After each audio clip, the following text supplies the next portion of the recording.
Good day and welcome to this Tapestry conference call. Today's call is being recorded. At this time, all participants are in a listen-only mode. Later, you will have an opportunity to ask questions during the question and answer session. You may register to ask a question at any time by pressing the star and 1 on your touch-tone phone. I will be standing by if you should need any assistance. At this time, for opening remarks and introductions, I would like to turn the call over to the Global Head of Investor Relations, Christina Colon. Good morning. Thank you for joining us. With me today to discuss our third quarter results, as well as our strategies and outlook, are Joanne Crevoiserat, Tapestry's Chief Executive Officer, and Scott Roe, Tapestry's Chief Financial Officer and Head of Strategy. Before we begin, we must point out that this conference call will involve certain forward-looking statements within the meaning of the Private Securities Litigation Reform Act. This includes projections for our business in the current or future quarters or fiscal years. Forward-looking statements are not guarantees, and our actual results may differ materially from those expressed or implied in the forward-looking statements. Please refer to our annual report on Form 10-K, the press release we issued this morning, and our other filings with the Securities and Exchange Commission for a complete list of risks and other important factors that could impact our future results and performance. Non-GAAP financial measures are included in our comments today and in our presentation slides. For a full reconciliation to corresponding GAAP financial information, please visit our website, www.tapestry.com/investors, and then view the earnings release and the presentation slides posted today. Now, let me outline the speakers and topics for this conference call. Joanne will begin with third quarter highlights for Tapestry and our brands. Scott will continue with our financial results, capital allocation priorities, and outlook going forward. Following that, we will hold a question and answer session where we will be joined by Todd Kahn, CEO and Brand President of Coach. After Q&A, Joanne will conclude with brief closing remarks. I'd now like to turn it over to Joanne Crevoiserat, Tapestry's CEO. Good morning. Thank you, Christina, and welcome everyone. Our third quarter results were well ahead of our expectations despite the challenging environment. We drove increased customer demand across our portfolio, resulting in double-digit top-line growth at Coach, Kate Spade, and Stuart Weitzman, and EPS well ahead of our outlook. Our continued outperformance demonstrates the vibrancy of our brands, the power of our digitally enabled platform, and the successful execution of our strategy by our talented teams around the world. Importantly, our progress reinforces the significant runway we have ahead of us as we harness our unique blend of magic and logic. The combination of iconic brands amplified by an agile and data-rich operating model creates tremendous opportunity. Our brands are at the heart of our company. They occupy distinctive positions in the attractive and resilient accessories market. Each has a rich heritage and substantial potential for growth. This is evidenced by the strengthening brand heat we're seeing through meaningful new customer acquisition, as well as growth with existing customers across our portfolio. We are focused on building lasting relationships with our customers to increase lifetime value through continuous innovation in both our product and the experiences we offer throughout the purchase journey. The opportunities for our brands are enhanced by our platform, which has been transformed to power them to move at the speed of the consumer. We are leaning into our digital leadership, meeting consumers where they want to shop, and providing exceptional experiences when they get there. We're also leveraging our rich consumer data and sophisticated analytics to establish and enrich our customer connections, augmenting our creative processes with a deep understanding of our customers, while bringing faster and more consistent execution to bear. The benefits of investments in digital and data analytics are highlighted by our results over the last 2 years, and we're still in early innings in terms of unlocking this potential. Our platform also affords the benefits of scale, shared learnings, and talent mobility.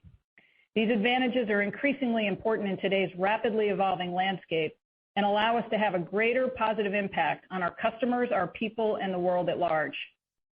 Before moving to our recent highlights, I want to recognize those that are being impacted by conflict in Ukraine and by the ongoing ravages of COVID-19 in China and elsewhere. Our hearts go out to them during this turbulent time. Now turning to Tapestry's performance in the third quarter. First, we maintained a consumer-centric lens by leveraging the magic of our brands and our powerful customer data and analytics capabilities to drive improvements in key customer metrics. We acquired over 1.4 million new customers who transacted with our brands across channels in North America, a mid-teens increase compared to the prior year, with continued growth in both stores and online. Since the start of the Acceleration program 21 months ago, we have brought in nearly 13 million new customers to our brands. Importantly, these customers purchased at higher AURs and have already returned to shop again at a higher frequency than the average. At the same time, we continue to effectively reactivate lapsed customers while realizing increased average spend, highlighting our focus on driving lifetime value to fuel sustained growth. Overall, the underlying momentum across customer metrics drove our standout performance in North America in the quarter. Second, we continued to lead in digital, driven by the investments we've made in our capabilities online.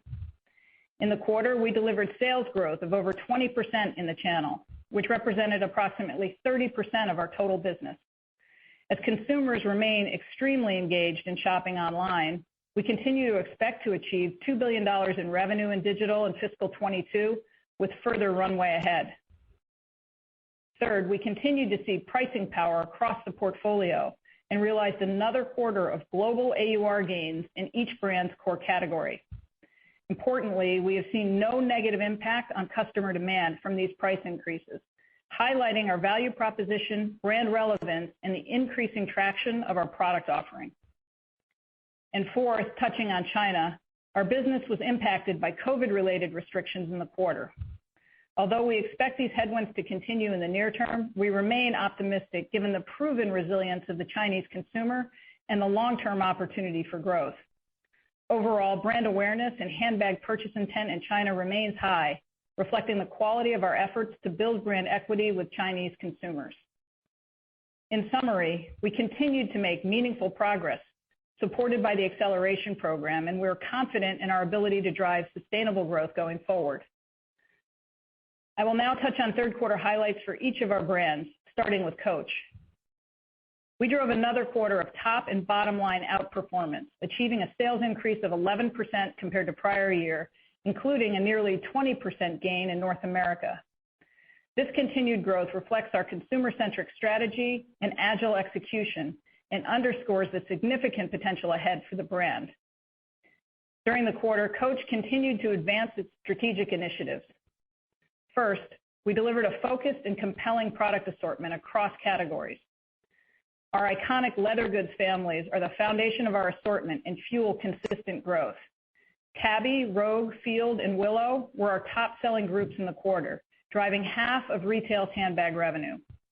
To continue to spark consumer interest, we've animated these families with new colorways, fabrics, and embellishments. Outside of our core styles, the Studio bag, featuring a push-lock C closure, resonated with consumers, while the launch of the new Hero shoulder bag, boasting a horse and carriage snap closure, outpaced our expectations. In our lifestyle categories, we're driving outsized growth, yet remain underpenetrated versus the market. In both footwear and ready-to-wear, customers are embracing our highly branded pieces, reinforcing Coach's desirability and the incremental commercial opportunities these categories represent currently and over the long term. Second, we continued to build brand awareness within men's and delivered over 20% growth in the quarter, led by strength across backpacks, ready-to-wear, and footwear. Importantly, given this success, we expect to approach $950 million in revenue this fiscal year, closing in on our near-term target to reach $1 billion in sales. Third, our product offering was further enhanced by the use of data, which provides customer insights and analytics to support new, more agile ways of working and higher SKU productivity. Together, this supported a significant pullback in promotions and drove full price selling, resulting in an increase in global handbag AUR. In North America, handbag AUR rose at a high single-digit pace, marking 12 consecutive quarters of gains. Our momentum and the customer's response to the style and craftsmanship of our product reinforces Coach's pricing power and the further opportunity to increase prices to offset inflationary cost pressures. While we have raised prices selectively over the last quarter, the majority of the benefit will be realized at Coach beginning in fiscal year 23. Fourth, we drove customer engagement through 360-degree marketing activations. We amplified our spring product introductions on social platforms, notably TikTok, targeting Gen Z and millennial consumers.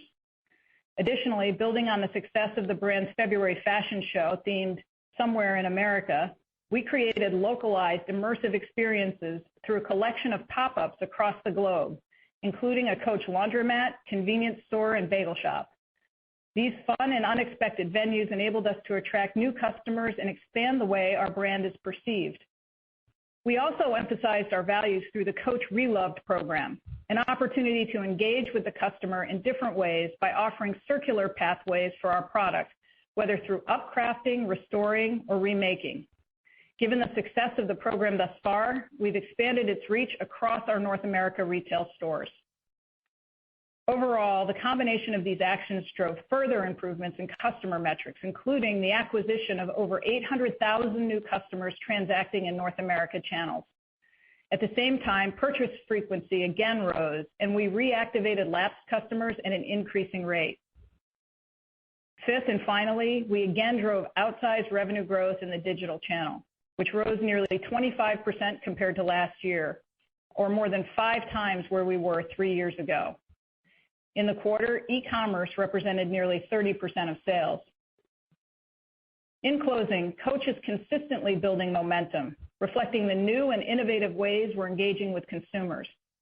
Based on our underlying growth, we continue to expect the brand to approach $5 billion in revenue this fiscal year, while maintaining exceptional margins, despite the COVID-related challenges we're facing. Looking ahead, we have significant runway to drive growth across our product offering by enhancing our leadership position in leather goods and delivering outsized gains in men's and our lifestyle categories. Additionally, we see meaningful long-term potential across high-growth channels and geographies, such as digital and China, given consumer demand and the brand's value proposition. Taken together, we remain confident in Coach's ability to gain market share, given increasing brand heat and the relationships we're fostering with our growing customer base. Now moving to Kate Spade. Sales and operating income significantly outperformed expectations once again this quarter. Revenue rose 19%, which included a 25% increase in our North America business. The brand continues to gain momentum as we forge connections with our customers by leaning into Kate Spade's unique positioning within the market. Overall, our strong results year to date speak to the relevance and clarity of our brand purpose and underscore that we have the right strategy in place to drive sustainable growth over the long term. Turning to progress against our strategic priorities in the third quarter. First, we amplified key platforms as we continued to build and innovate our core product offering, while infusing newness in our novelty platforms. Within handbags, success was balanced across our core styles and new introductions.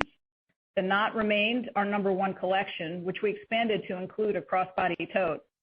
At the same time, recently launched styles such as the Carlisle and Avenue outperformed expectations. Further, we invested in novelty introductions that demonstrate the brand's unique personality and play a key role in storytelling to drive interest and engagement with consumers. This quarter's offering featured handbags shaped as flowers, tennis balls, and butterflies. These styles won with our highest value customers, and they carry AUR well ahead of the average.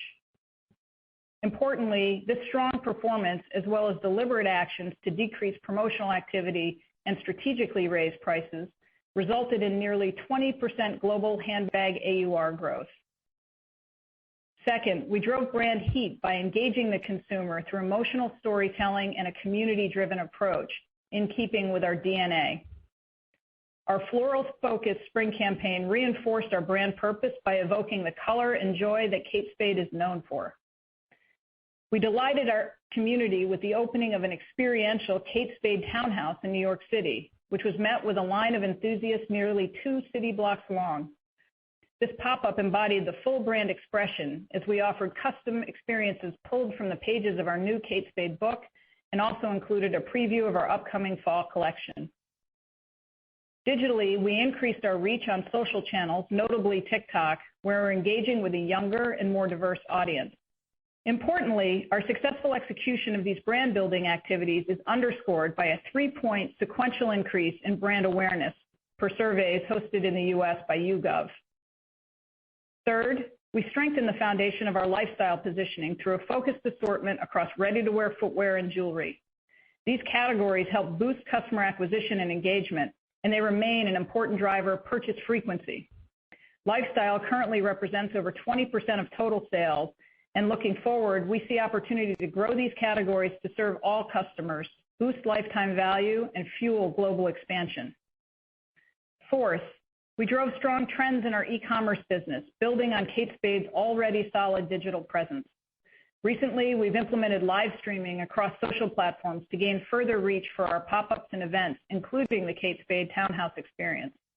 Through continued digital innovation, we fueled mid-teens growth in e-commerce, which was nearly double pre-pandemic fiscal year 19 levels. Fifth, and finally, we maintained a consumer-centric approach and utilized data to gain a deeper understanding of customer preferences and purchase drivers. Our performance in the quarter was led by higher spend among our existing customer base, including those deeply lapsed. At the same time, our investments in the brand have resulted in continued customer acquisition, adding nearly 600,000 new customers this quarter in our North America direct channels. Stepping back, during the initial phase of Kate Spade's transformation, we focused on rebuilding the brand's foundation and clarifying our purpose. We kept our brand vision at the forefront of our strategy as we set out to reestablish our core product and customer base. Today, as a result of these efforts, we are clear in our positioning within the market with consistent results that indicate our increasing traction.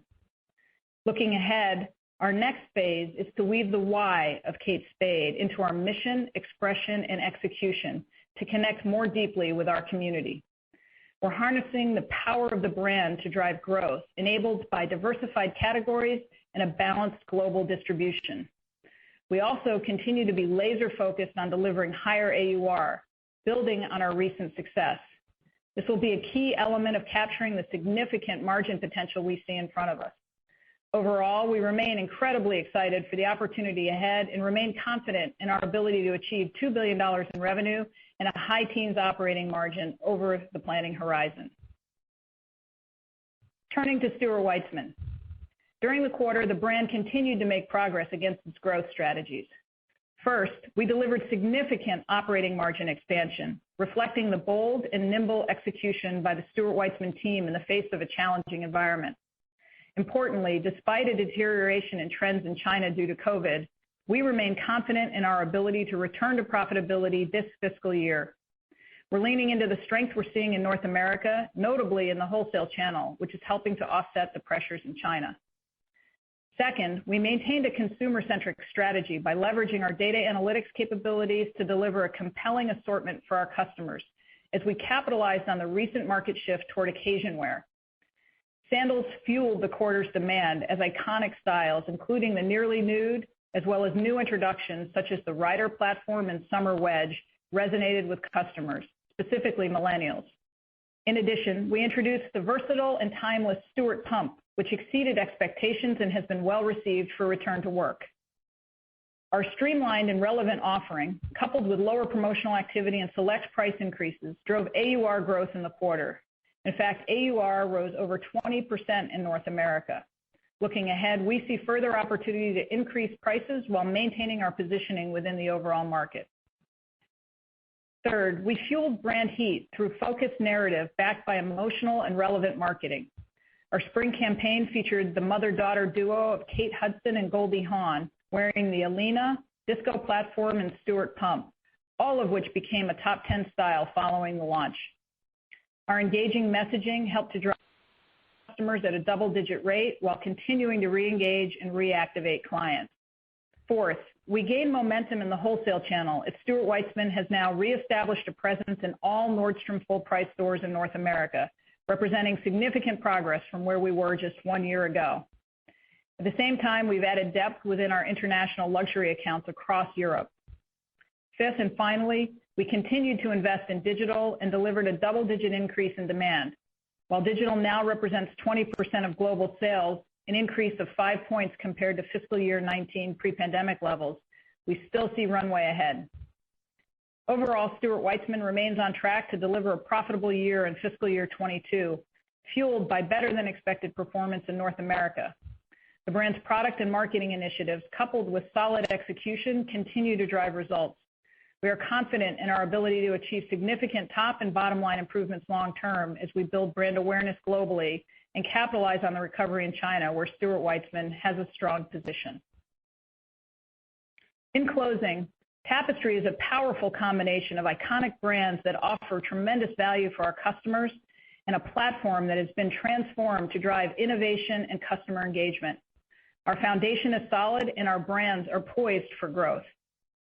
Further, we participate in advantaged categories that have increased at mid to high single-digit rate over time and have proven resilient in the face of macroeconomic shocks and global crises.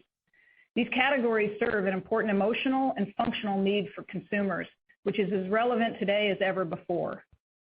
With the resilient nature of our categories, the attractive positioning of our brands, and the emotional connections we are building with our customers, we are confident in the significant runway ahead. We look forward to discussing each of these elements in more detail, along with our roadmap for continued growth at our upcoming Investor Day in September. With that, I'll turn it over to Scott, who will discuss our financial results, capital priorities, and fiscal 22 outlook. Scott? Thanks, Joanne, and good morning, everyone. Our third quarter performance beat our expectations, fueled by our North American business.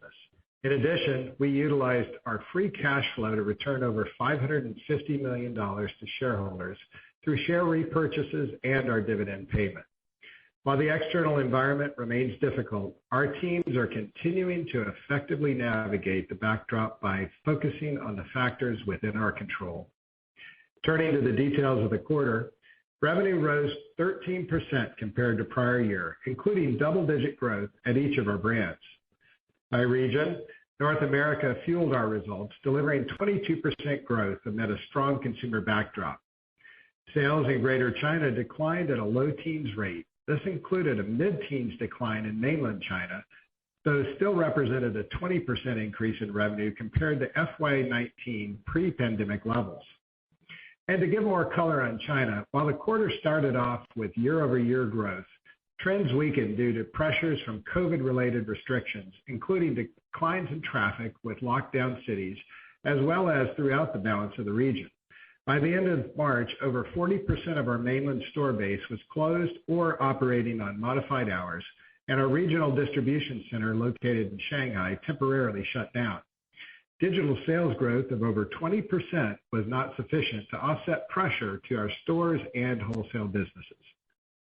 We're continuing to navigate these near-term headwinds and believe in the resiliency of the Chinese consumers. In Japan, excluding a headwind from currency, revenue increased mid-single digits compared to the prior year as COVID lockdowns and cases eased in the region. And in Europe, sales rose nearly 60% against last year. While year-over-year trends have improved in both Japan and Europe from an increased focus on the domestic consumer, revenue remains below FY19 pre-pandemic levels due to the continued lack of tourist inflows. In the balance of Asia, trends accelerated sequentially, rising over 45%, driven by Malaysia and Singapore. By channel, top-line results were led by continued outperformance in the margin-accretive digital channel, which grew over 20% in the quarter. In addition, we saw further strength in wholesale and growth in stores compared to the prior year. Moving down the P&L, gross margin was better than expected due primarily to higher full-price sell-throughs and lower discounting. As a reminder, while our results included 440 basis points or $63 million of pressure from incremental freight, our underlying trends remain strong given our better use of data analytics to improve assortment planning and marketing messaging, as well as strategic price increases at each of our brands. SG&A rose 14% compared to the prior year, reflecting a 260 basis point increase in our marketing spend as we continue to invest in brand-building activities while leveraging across the balance of our expense base. Overall, SG&A was in line with our expectations, even with the top-line beat. So taken together, operating income was better than forecasted due to revenue outperformance, favorable gross margin, and well-controlled SG&A. Earnings per diluted share for the quarter was 51 cents, in line with prior year and well ahead of our expectations. Now, turning to our balance sheet and cash flows. We ended the quarter in a strong position with $1.07 billion in cash and investments and total borrowings of $1.59 billion. Inventory at quarter end was 30% above prior year, primarily due to in-transits, which remained elevated in light of continuing industry-wide supply chain and logistics challenges. To this point, on-hand inventory was up low single digits. As a reminder, we've adjusted the timing of our buys in recognition of elongated lead times supported by investments in core styles. Overall, we're pleased with the makeup of our current inventory, which supports our future growth expectations. Moving to our capital allocation priorities. Based on our strong results year to date, significant free cash flow generation, robust balance sheet, and outlook for growth, we're now on track to return approximately $1.9 billion to shareholders in fiscal 2022, an increase from the prior outlook of over $1.5 billion. We've raised our share buyback expectations for the fiscal year and now anticipate the repurchase of $1.6 billion in common stock, which includes $1.25 billion bought back through Q3. Our shareholder return plans continue to assume approximately $270 million through our dividend program. In addition, our board of directors has approved a new $1.5 billion share repurchase program, which we expect to begin utilizing in fiscal 2023, highlighting our confidence in the company's trajectory for growth. These capital deployment plans underscore our commitment to our shareholders and our confidence in the momentum of our business. Overall, our capital allocation priorities remain unchanged. First, we're investing in the business to drive long-term profitable growth, and second, we're returning capital to shareholders through dividends and share repurchases. Touching on our capital structure, subsequent to quarter end, we refinanced our existing credit facility by entering into a new credit facility, which extends maturity, upsizes the revolver to $1.25 billion, and includes a $500 million 5-year term loan. The proceeds from this term loan will be utilized to repay our July 2022 bonds totaling $400 million by the end of the fiscal year and for general corporate purposes. These actions support the company's incremental share repurchase activity while maintaining a strong liquidity position and financial flexibility. Now moving to our fiscal 2022 outlook, which replaces all previously issued guidance. As noted in our release, we're modifying our outlook for the fiscal year. Let's peel back the layers and associated EPS impacts. First, escalating COVID-related headwinds in Greater China have had a greater impact than previously anticipated, representing approximately 25 to 30 cents of pressure. Second, due to uncertain legislative timing, we've now removed the assumption that GSP would be reinstated with retroactive benefit in the fiscal year from our outlook. This translates to a negative impact of approximately 17 cents. On the other hand, we're reflecting 25 to 30 cent tailwind, primarily due to the healthy underlying momentum across the rest of the world, notably North America, and inclusive of a 4-cent contribution from higher share repurchase activity. Turning to the details of our guide, please note that all growth rates compared to prior year are on a comparable 52-week basis, excluding the impact of our 53rd week last year. We expect revenue to be approximately $6.7 billion, which would mark a record for the company. This represents a high teens increase compared to fiscal 21, with double-digit increases in each brand. For the fourth quarter specifically, we would expect continued strength in North America and Europe, with accelerating growth in the rest of Asia, which is helping to partially offset the near-term COVID-related disruption in China. In Greater China, we're now anticipating a revenue decline of approximately 35% in the fourth quarter. On the mainland specifically, we're assuming that Shanghai lockdowns will be lifted at the beginning of June, followed by gradual improvements thereafter. In addition, our guidance incorporates the expectation that our regional distribution center will reopen in mid-May. Of note, we've not assumed full lockdowns in other major cities. For the year, we've anticipated a gross margin decline compared to the prior year, assuming First, a headwind of approximately $175 million, or 260 basis points of margin, associated with increased freight expense. This includes the expectation for a moderating impact in the fourth quarter and into the next fiscal year. And second, geographic mix pressure due to China, a high-margin business. These impacts are being partially offset by AUR growth across brands through lower promotions supported by enhanced SKU productivity, as well as select price increases. Thus far, the AUR gains we've realized have largely been driven by lower promotional activity. We would expect to see further benefits from pricing actions beginning in fiscal year 23. Finally, as mentioned, we have removed the retroactive benefit associated with the reinstatement of GSP from our outlook and now anticipate paying the associated duties in the fourth quarter as we have in the previous 5 quarters. Turning to SG&A, we continue to anticipate modest leverage for the fiscal year. This incorporates the expectation for $300 million in structural gross run rate expense savings from the Acceleration Program. Importantly, we're continuing to utilize these savings to reinvest in areas of the business that fuel long-term growth, notably digital and marketing. So taken together, we now expect operating margin to decline over 70 basis points compared to the prior year. Net interest expense for the year is anticipated to be approximately $62 million.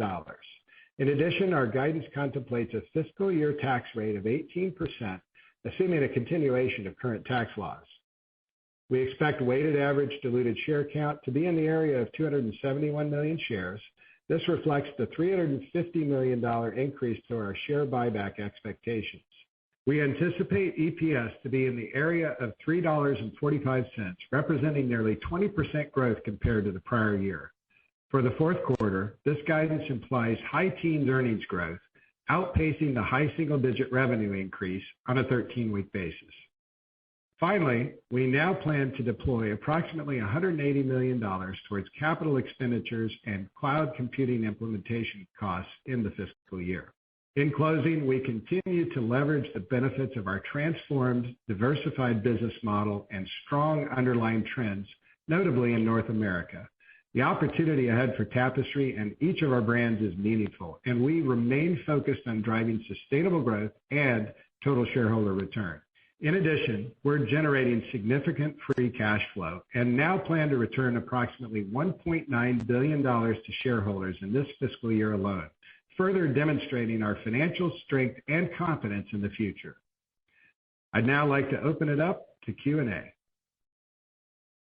And as a reminder, if you would like to ask a question today, please press star and 1 on your touch-tone phone. If your question is answered, you may remove yourself from the queue by pressing the pound key. Again, that is star and 1 if you would like to ask a question today. We will go first to Bob Drbul with Guggenheim. Your line is open. Hi, good morning. Was wondering, could you talk a little bit more just about the headwinds that you're facing in China? And I guess conversely, can you talk about more of the positive trends that you're seeing in the rest of the world? Yeah, thank you, Bob, and good morning. Overall, I'm seeing strength and momentum across our business. In our third quarter, we delivered strong growth in all regions outside of China, more than offsetting the headwinds we saw in China. We talked about in our prepared remarks the strong growth in North America at 22%. But we also saw strength in Europe, in Japan, and rest of Asia, which again more than offset the temporary headwinds we're seeing in China due to COVID, and really showing the resilience of our model. We delivered double-digit global growth in Coach, Kate Spade, and Stuart Weitzman in the quarter. Now, Tapestry is a powerful combination of iconic brands, and we have a transformed platform that's driving innovation and customer engagement. And I see us gaining traction across our brands. We're continuing to acquire new customers. We're driving growth and increased spending from our existing customer base. And our Q3 performance really highlights the strength in the underlying trends we're seeing in the business. Our outlook for the year reflects continued headwinds in China, mostly offset with continued outperformance across the rest of our regions, mainly North America. And our outlook also represents record top-line sales for the year for Tapestry at $6.7 billion. Great. Thank you very much.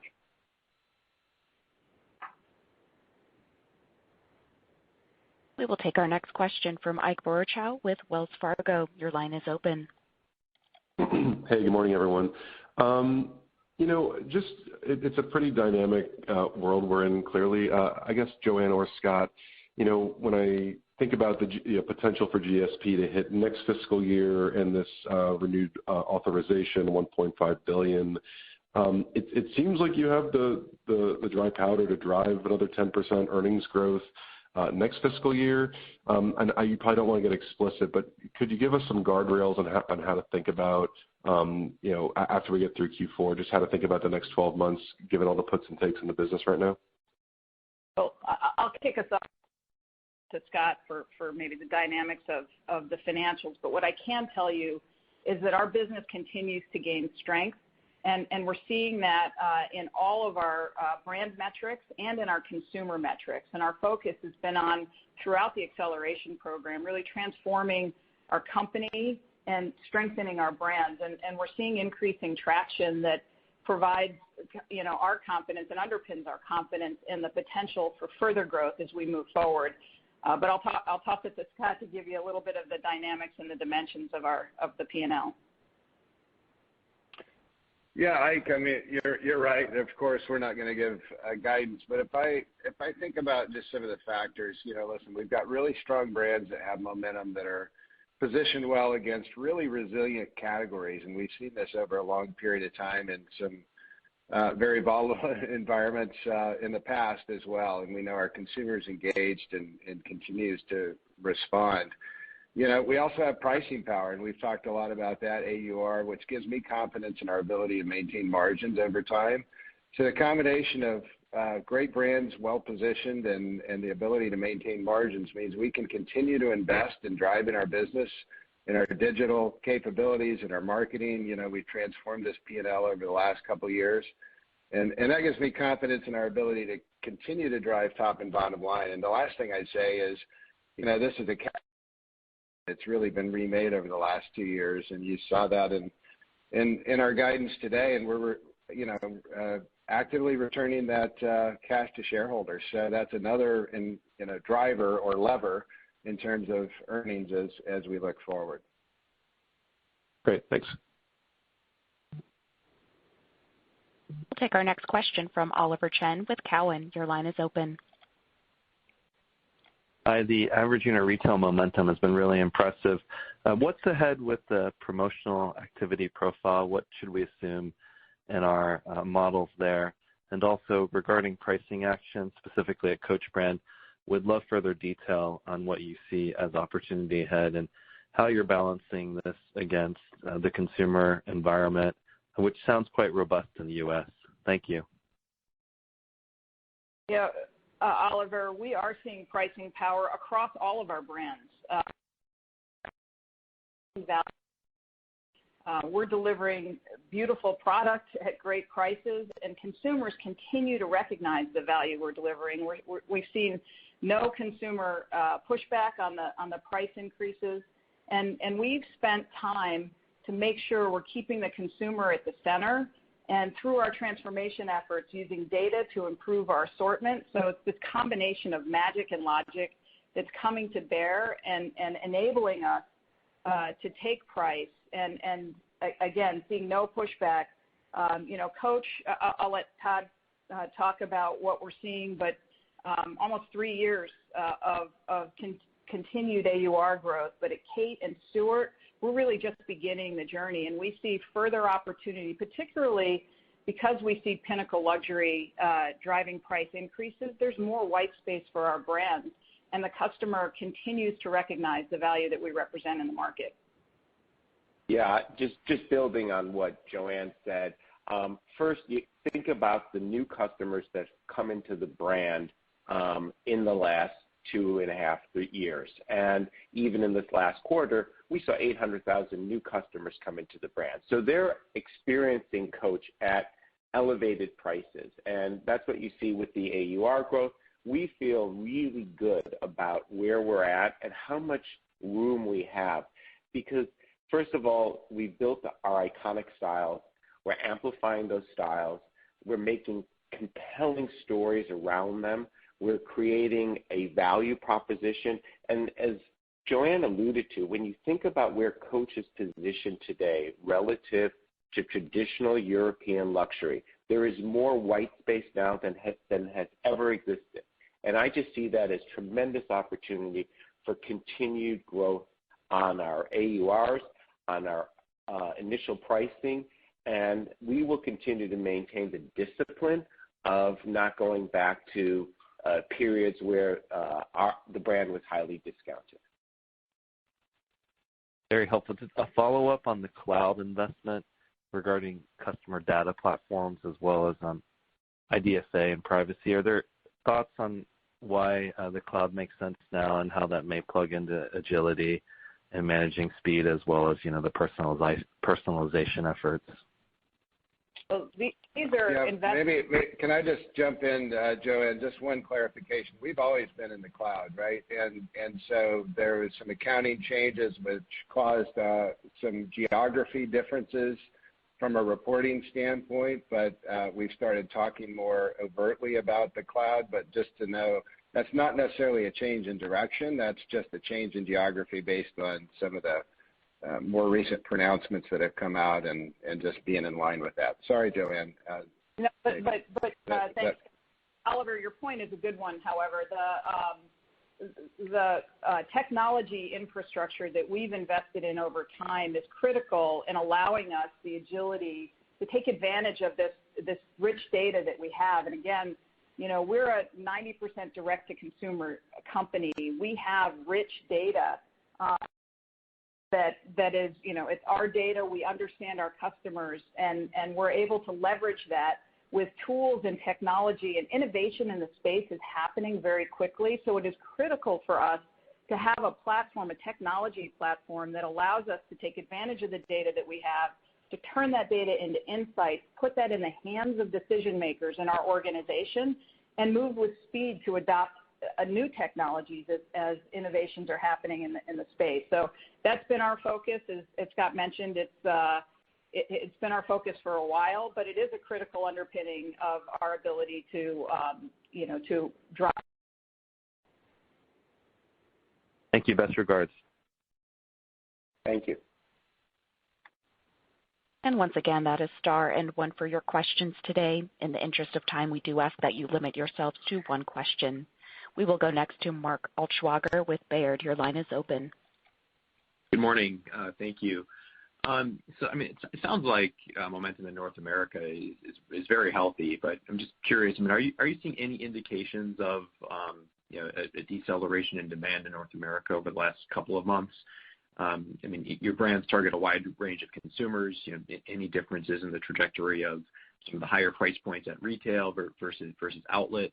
And then it looks like your SG&A outlook for modest leverage is unchanged despite some of the global sales headwinds. Understanding the macros out of your control. Just curious how we should think about your ability to protect margin should a slowdown present itself in the coming months. Thank you. Yeah, let me kick it off with what we're seeing in the consumer, and what I can tell you is that we're seeing a strong consumer that's increasing their engagement with our category and with our brands. You can see that in the numbers we're putting up, but we're continuing to see strong growth in customer acquisition.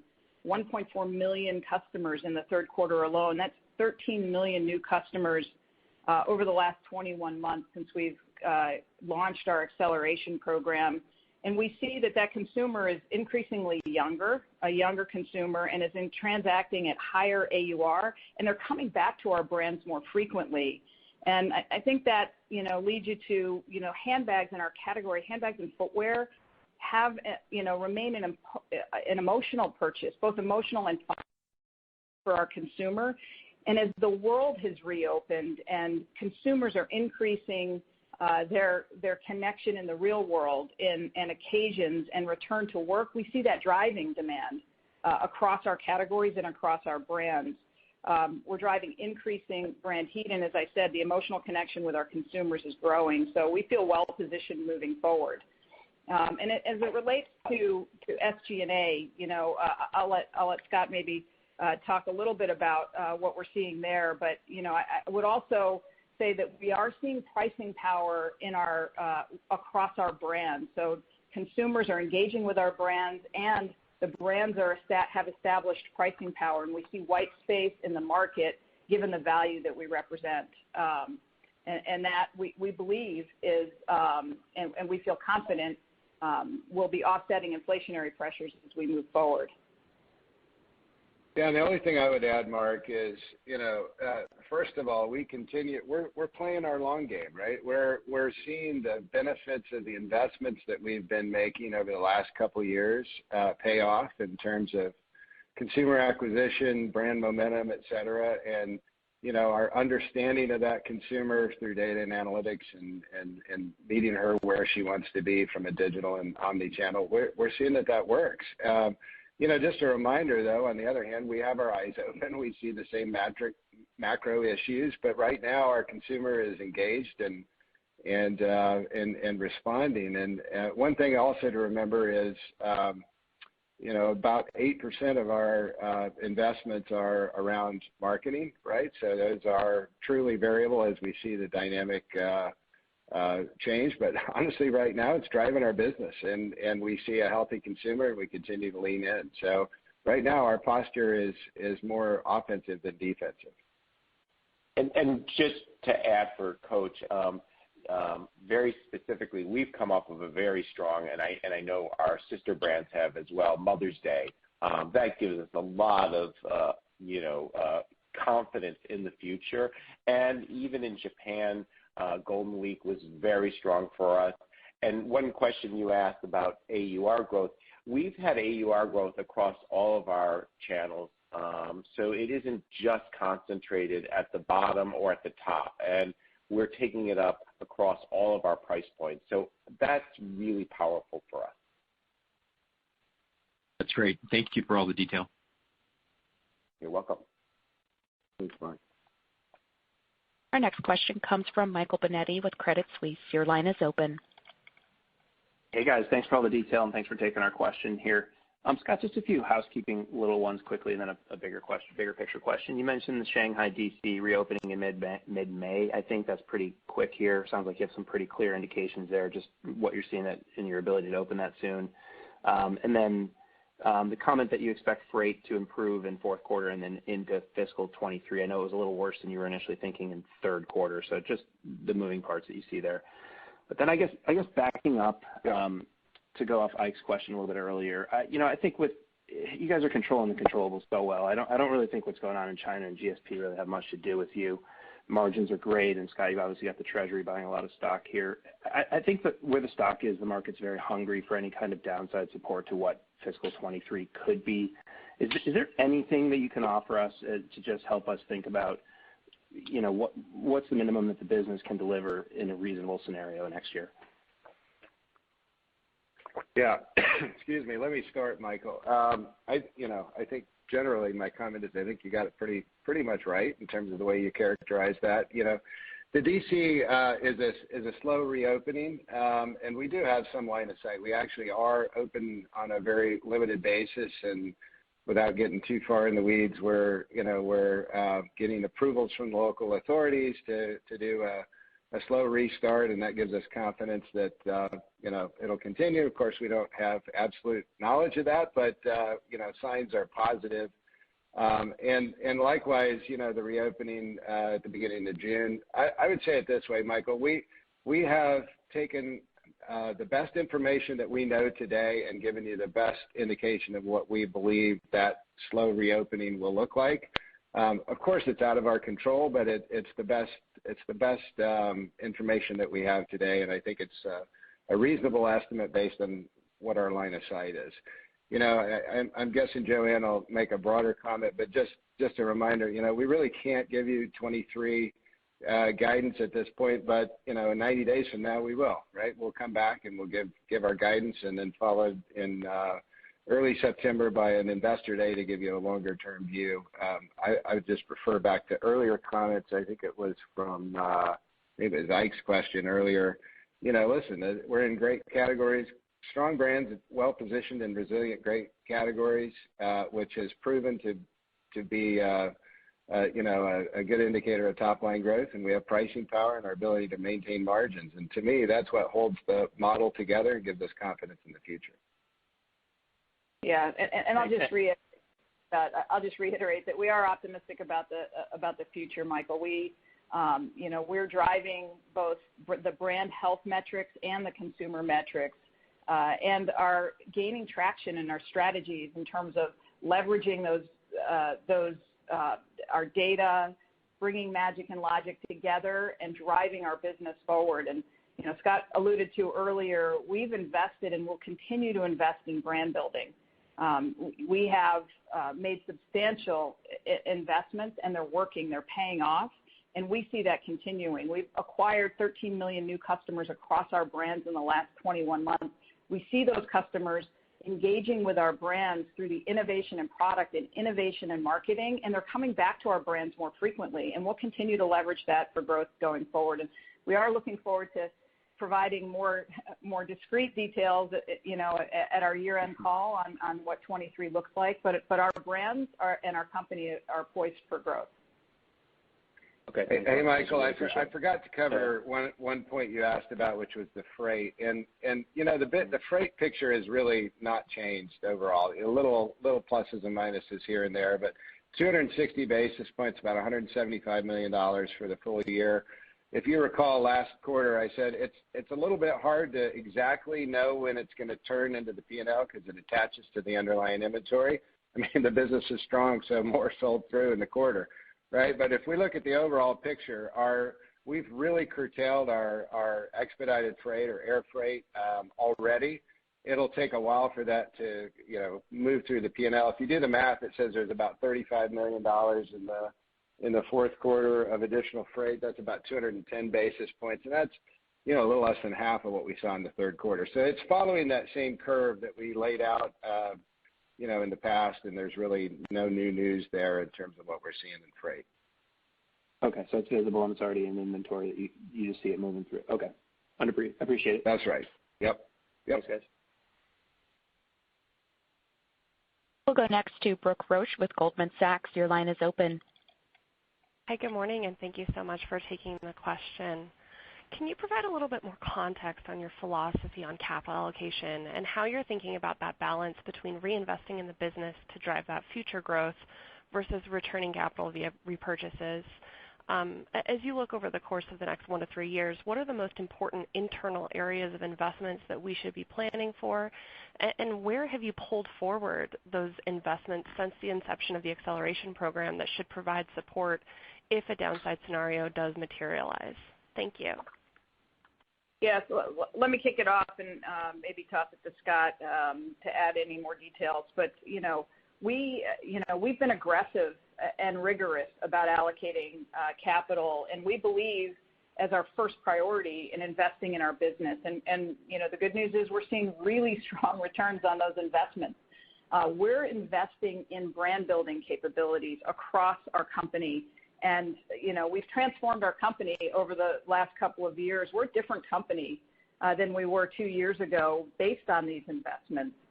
We're leaning into our digital capabilities and our data and analytics capabilities and developing not only, it's not only systems, it's process, it's the ways of working, it's the investments we've made in talent that are helping to drive our business. And we're, as I said, we're seeing really strong returns. Again, those are primarily the investments we're making are in digital and in marketing. You've seen us invest in fulfillment. We broke ground on a fulfillment center on the West Coast of the U.S. We're adding automation to that fulfillment center. We're engaging consumers more and more in digital channels, and those capabilities have been driven by the investments, the very intentional investments we've made. So that is our first priority. We also, we're optimistic about Tapestry's future, and you've also seen us, make a substantial increase in our buyback program, including the new authorization. And we're confident that over time we'll continue to drive growth through our brand building investments and return cash to shareholders. I don't know, Scott, if there's any more detail that you want to provide. No, the only thing I would say is capital allocation priorities, just to restate them: invest in the business, dividend growing faster than earnings, and then return excess cash. Remember, coming in, from the early days of the pandemic, we're able to actually spend more and to return more than our annual cash flow because we had increased our maintenance capital in light of the early days of COVID. So we had the good fortune of being able to be in a really strong, relatively low leverage cash position, and at the same time saw the intrinsic value of our shares dislocated from what the market realities were. So we have leaned in, right? And I think the way I would say about it is it's not a change in priorities, but this is a cash generative machine. It's free cash flow is about 2x what it was pre-pandemic, and you should think of us as disciplined capital allocators. So as we continue to generate this free cash flow, we're going to invest first in our business. We're going to grow our dividend, and you should think about returning cash through share repurchases programmatically over a period of time. This will be another lever for price appreciation over the long term. Thank you. We'll take our next question from Omar Saad with Evercore. Your line is open. Thanks for taking my question. Appreciate all the information. Wanted to dive a little bit deeper on the handbag trends, kind of across the brands and in the industry. It feels like you guys have AURs up a lot, especially on a multi-year basis for the Coach brand. We're hearing that from other players in the marketplace. Is it fair to assume that kind of unit volumes in the handbag category versus, let's say, 2019 are substantially down industry-wide in the kind of aspirational category? And, is there a chance for, meaningful unit growth even in this kind of inflationary environment kind of going forward? Yeah, let me start off, and then I'll talk around what we're specific at Coach. But we are seeing pricing power across our brands, which is a really good thing for our business. We've been focused on driving higher AURs, drive a healthy business, and that's been working. Our focus on the consumer, bringing data to bear, managing inventories better, leveraging data and analytics to drive SKU productivity are all helping us drive higher AURs. And it is price at this point that is driving our results versus units. And again, we think that's a good thing and healthy for our business. But we continue to see opportunities to drive growth. And we're doing that by attracting more customers to our brands and engaging more customers in our brands. And that gives us a platform to continue to drive lifetime value. I mentioned earlier that the new customers that we're acquiring younger consumers, which is great for our brands, and they're coming back and transacting with our brands with higher frequency. So we see opportunities there. We see opportunities geographically to continue to drive growth. And so a lot of levers we can pull, including driving higher lifetime value across our customer base. But Todd, I'll toss it to you for a little more color on Coach. Thank you, Joanne. We have not hit our unit counts from 19, but the delta has shrunk pretty dramatically, and I see that as an opportunity for us. And all of the things that Joanne mentioned, the lifetime value, the increased AUR, the overall complexion of our customers changing, and beyond women, we're very excited about the opportunity in men's. We're about a year ahead of our goal of getting to $1 billion men's business. And what we like about that is it adds new customers to our mix and the brand. And when you think about it, we merchandise things, we call them men's. Often it's an all-gender program. But what I also am very excited about, in the last year, we've added 1.5 million male customers into the brand. And when you think about opportunities and AUR growth there, particularly in those categories, they're some of our highest AURs in the company. So I feel really good about the room we have, the new customers, the frequency of purchase will eventually get us to both AUR growth from pricing, but also unit growth. Got it. Thanks. You're welcome. And we will take our final question today from Adrienne Yih with Barclays. Your line is open. Good morning, and congrats on the progress. You can see it in the frontline stores in particular, just no promos. Scott, my question is for you. Can you give us an update sort of on what the state of the China market looks like? Maybe some color on digital versus stores. Obviously, e-commerce wasn't able to be delivered. Are you seeing any improvement in that front? The distribution of stores in Tier 1 cities, just like anything that you can give us with regard to what the current state of affairs is. Are you seeing any signs of improvement current day to get to that kind of June reopening target? Thank you.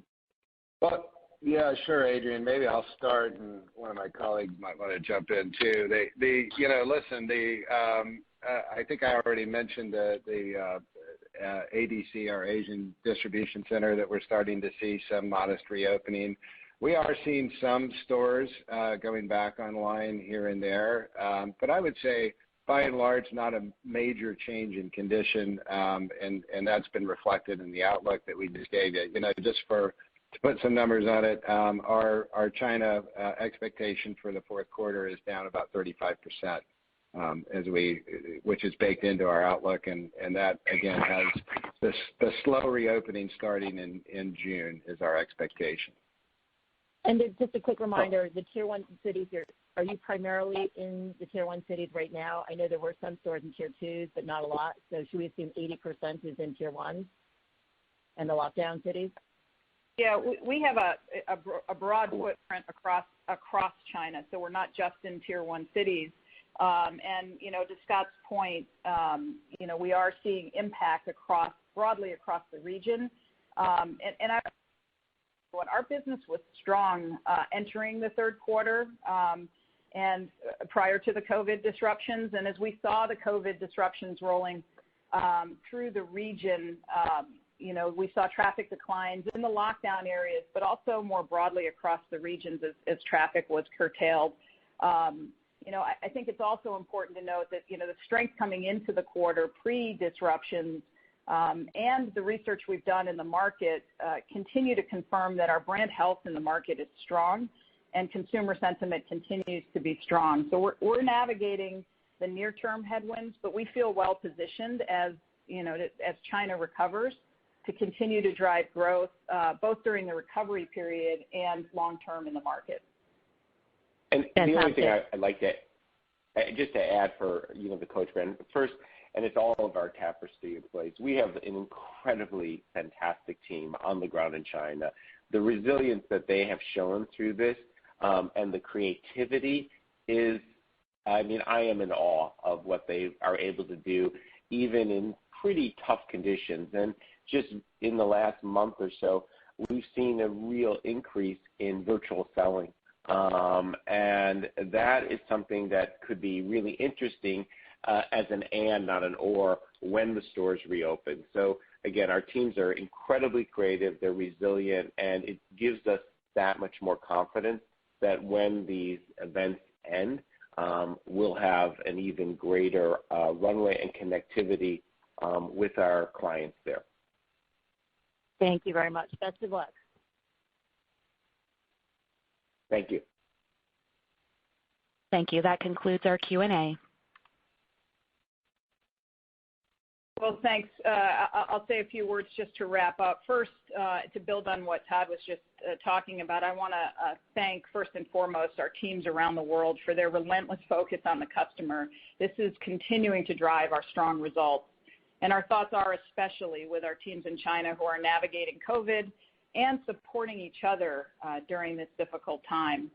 As you've seen in our results, our business is performing, and I'm even more confident in a rapidly changing environment. Tapestry has tremendous runway for growth with a positioning that's both unique and advantaged. Our powerful, iconic brands are united magic and logic to deliver compelling products. We play an attractive category that has proven durable high growth. We have a diversified direct-to-consumer business model, and we've transformed our platform with digital leadership that's fueling customer engagement. Our strong underlying momentum is particularly evident in the customer metrics we highlighted today. Long term, we're playing offense and leaning in. Our conviction is reflected in our capital allocation actions. We're investing in brand building as well as accelerating and increasing our share repurchase given the significant growth potential ahead. So thanks for joining us this morning and have a great day. This does conclude today's program. Thank you for your participation. You may disconnect at any time.